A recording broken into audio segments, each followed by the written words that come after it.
जहिया से छोड़ के छौड़ी गेनी ससुरार गे, भूल गेनी छौड़ी हमर कइल सब प्यार गे। जहिया से छोड़ के छौड़ी गेनी ससुरार गे, भूल गेनी छौड़ी हमर कइल सब प्यार गे। अग मिले हमर अइबौ नै बरदास होतौ गे,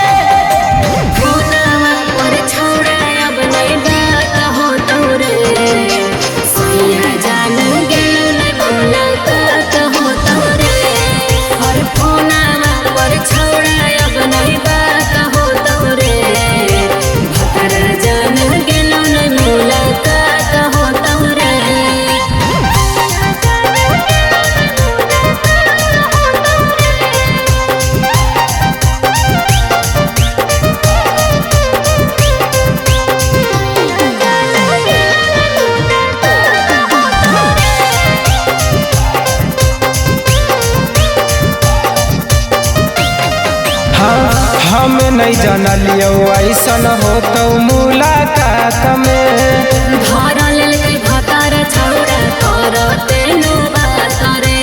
अगर ऐसन बात है, हम नहीं जानलियो ऐसन होतौ मुलाकात में।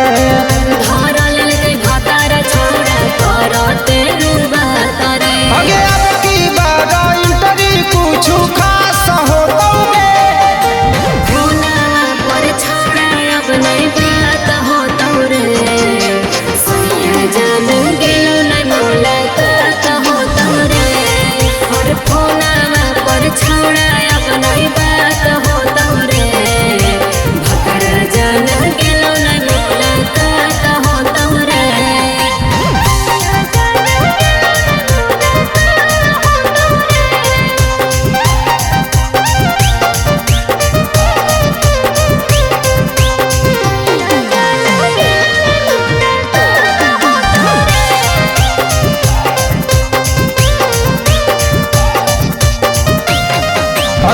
रिसकी में खेलल छौड़ी हा कौ हमर काम गे।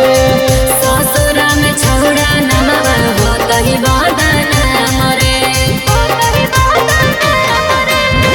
रिसकी में खेलल छौड़ी हा कौ हमर काम गे।